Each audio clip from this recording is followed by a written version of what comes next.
जनवरी 2021 अब तीनों presidential bank amalgamate हो गए हैं और बन गया है इंपीरियल बैंक ऑफ इंडिया, जिसको आज हम बोलते हैं स्टेट बैंक ऑफ इंडिया। 1955 में गवर्नमेंट ने इसको नेशनलाइज कर दिया था। ये जो इंपीरियल बैंक ऑफ इंडिया है दोस्तों, यहाँ पर याद रखिए, पिछली वीडियो में मैंने बहुत डिटेल में समझाया था। बहुत स्ट्रॉन्ग रिकमेंडेशन आई थी J.M. कीन्स, ये वही कीन्स हैं जिनके नाम पर हम कीन्सियन थ्योरी की बात करते हैं। उनकी भी स्ट्रॉन्ग रिकमेंडेशन आई थी कि तीनों प्रेसिडेंसी बैंक को मर्ज करके बना दिया जाए इंपीरियल बैंक ऑफ इंडिया। और याद रखिए, आज state bank of India purely commercial bank है, बट यहाँ पर imperial bank of India primarily commercial bank था। इसके पास कुछ सेंट्रल बैंकिंग फंक्शंस भी दिए हुए थे। आपको ये जान के सरप्राइज नहीं होना चाहिए कि जब 1935 1 अप्रैल आरबीआई बना तो आरबीआई ने शुरुआत में इंपीरियल बैंक ऑफ इंडिया के ऑफिस से काम किया दोस्तों। इसीलिए एसबीआई आज भी एसबीआई है।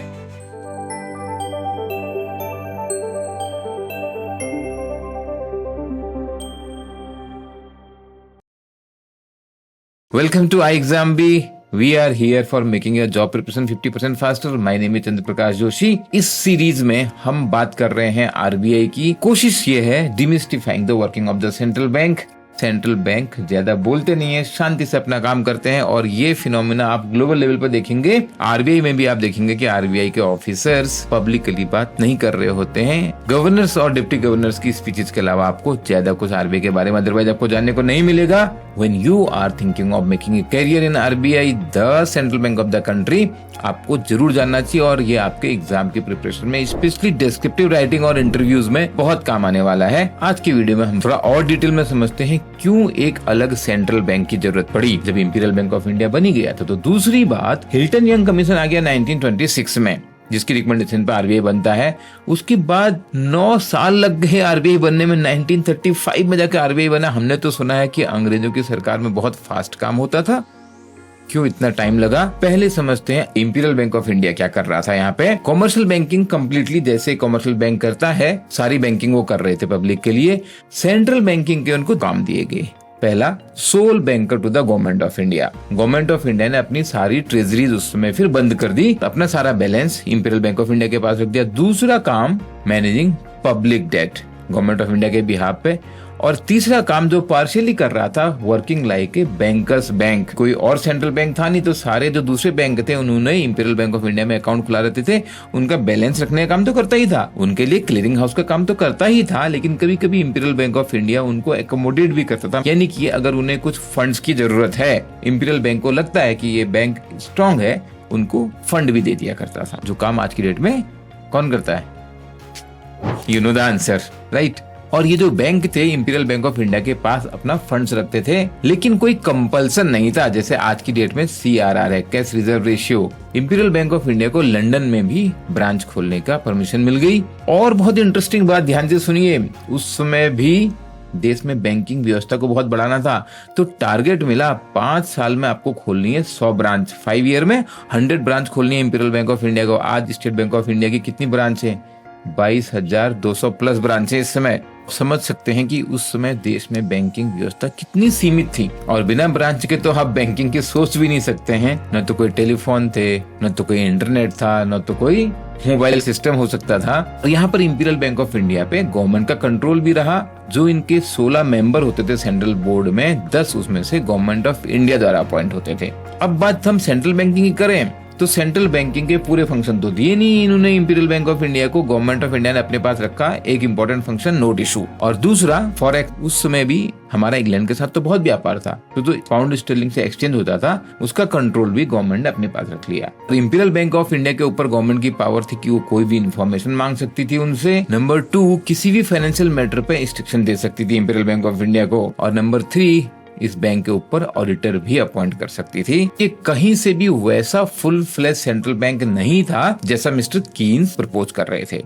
इसी दौरान एक बहुत ही इंटरेस्टिंग डेवलपमेंट होता है। 1920 में ब्रुसेल्स में इंटरनेशनल फाइनेंस कॉन्फ्रेंस में एक रेजोल्यूशन पास किया जाता है। जिन देशों में, ये बात बहुत ध्यान से सुनिए, देखिए 1920 का जो डेवलपमेंट है, जिन देशों में एक इंडिपेंडेंट सेंट्रल बैंक नहीं है, और सेंट्रल बैंक ऐसा सेंट्रल बैंक जो नोट इशू करता हो, उस समय गवर्नमेंट ये पावर को देना नहीं चाहती थी। सबसे बड़ी पावर थी नोट इशू करने की power, money making power. Independent central bank नहीं है, उन देशों में एक इंडिपेंडेंट सेंट्रल बैंक स्टेब्लिश किया जाना चाहिए, ये इस कॉन्फ्रेंस में प्रस्ताव पारित किया गया। 1920 के दशक की शुरुआत में भारत सरकार के एक्सचेंज कंट्रोल से कोई भी लोग, व्यापारी लोग इंडिया के बिल्कुल खुश नहीं थे। सर पुरुषोत्तम दास ठाकुर दास, जो बाद में हिल्टन यंग कमीशन में भी होते हैं, उनका डिस्कशन आगे भी आएगा। बहुत सारी चीजों में वो गवर्नमेंट से एग्री नहीं कर रहे थे और उन्होंने यहाँ पर लेजिस्लेटिव असेंबली में एक बिल लाना चाहा कि रुपये का स्टर्लिंग के अगेंस्ट रेट स्टेबलाइज हो जाए। उस समय के जो फाइनेंस मेंबर थे उन्होंने इसका विरोध किया। फाइनेंस मेंबर मतलब आज के फाइनेंस मिनिस्टर, उन्होंने इसका घोर विरोध किया। बट काफी जद्दोजहद के बाद वो इस बात के लिए राजी हो गए कि हम एक कमीशन बनाएंगे जो इस पर रिकमेंडेशन देगी। अगस्त 1925 में ये यहाँ पे सबसे इम्पोर्टेंट काम हुआ। अगस्त 1925 में इस कमीशन यानी कि हिल्टन यंग कमीशन की स्थापना हुई। इस कमीशन का काम पता क्या था? To examine Indian exchange and currency system and practices. किसी ने भी हिल्टन यंग कमीशन को पूछा नहीं कि देश में कोई केंद्रीय बैंक होना है या नहीं, बट जब इन्होंने अपनी रिकमेंडेशन दी जुलाई 1926 में, the commission strongly recommended establishment of A central bank, independent central bank in the country named, उन्होंने नाम भी दिया, named reserve bank of India. इसे एक कंप्लीट सेंट्रल बैंक बनाया जाए। उनकी रिकमेंडेशन एक्सचेंज रेट स्टेब्लिश करने के लिए हो रही थी, बट वो समझ रहे थे जब तक एक इंडिपेंडेंट सेंट्रल बैंक नहीं होगा वो पर्पस पूरा नहीं होने वाला है। उन्होंने एग्जिस्टिंग सिस्टम जो उस समय चल रहा था कि एक और इंपीरियल बैंक ऑफ इंडिया है जिसके पास कुछ सेंट्रल बैंकिंग फंक्शन है और एक और भारत सरकार है जिसने अपने पास कुछ सेंट्रल बैंकिंग फंक्शन लिए हुए, इस सिस्टम की वीकनेस बताई। क्रेडिट कंट्रोल ले रखा है इंपीरियल बैंक ऑफ इंडिया ने, वो कमर्शियल बैंक है और वो बैंकर्स के बैंक के रूप में भी काम कर रहा है, उसके पास हो गया क्रेडिट कंट्रोल। और करेंसी कंट्रोल ले रखा है भारत सरकार ने, वो छोड़ नहीं रहे हैं उस फंक्शन को। दोनों के बीच में कोऑर्डिनेशन कैसे होगा?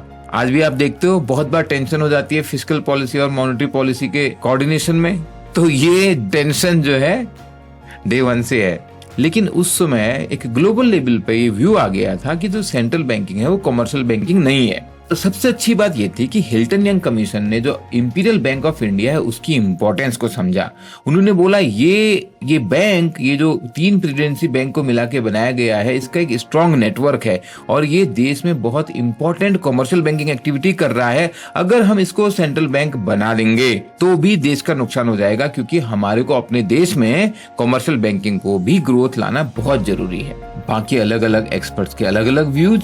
सर सेसिल केच जो दुनिया में सेंट्रल बैंकिंग के अथॉरिटी माने जाते थे, और लॉर्ड नॉर्मन जो बंगाल के गवर्नर थे, उन्होंने आरबीआई को अलग बनाने की बात का सपोर्ट किया। लेकिन सर पुरुषोत्तम दास ठाकुर दास, उन्होंने तो अपना डिसेंट नोट सबमिट किया। उन्होंने बोला आरबीआई तो राइवल है। He wrote, "No rival should be allowed to impair the prestige and authority of Imperial Bank of India." कई लोगों को लग रहा था, specially share holders of imperial bank of India, की ये अथॉरिटी, ये प्रेस्टीज, ये रेपुटेशन जा रही है इस बैंक की एक नई एंटिटी के पास। हिल्टन यंग कमीशन के रिकमेंडेशन पे 5 करोड़ की कैपिटल के साथ इसको शेयर होल्डर्स बैंक बनाने का रिकमेंडेशन आया। पॉलिटिकल प्रेशर अलग रखने के लिए जो मेंबर्स होते, गवर्नर जनरल काउंसिल और लेजिस्लेटिव असेंबली, आरबीआई के बोर्ड में अपॉइंट करने से उनको डिबार्ड रखा जाएगा, ये भी उन्होंने अपने रिकमेंडेशन में क्लियर लिखा। 25 जनवरी 1927 को रिजर्व बैंक बिल रखा गया लेजिस्लेटिव असेंबली में। अब लेकिन बिल पे बहस हुए जा रही, बहस रुक ना रही। हर बार कुछ न कुछ बात को लेकर डिस्कशन हो जाता था और डिस्कशन आर्ग्यूमेंट में चला जाता था और फाइनली वो पोस्टपोन हो जाता था। आरबीआई होना चाहिए इस बात पर तो लोग सहमत थे, लेकिन डिस्कशन होता था इसके कॉन्स्टिट्यूशन पे, किस तरीके का इसका गवर्नेंस होना चाहिए, कैसा बोर्ड होना चाहिए। दूसरा इसका डिस्कशन होता था ये बैंक की शेयर होल्डिंग कैसे होनी चाहिए। कुछ लोग मानते थे ये सरकार द्वारा ओन्ड बैंक होना चाहिए और कुछ लोग कहते थे अगर ये सरकार द्वारा ओन्ड होगा या इसका मैनेजमेंट में सरकार का कंट्रोल होगा तो फिर तो ये सरकार का एक डिपार्टमेंट बन के रह जाएगा। ये डिबेट और ये डिस्कशन खत्म ही नहीं हो रहा था।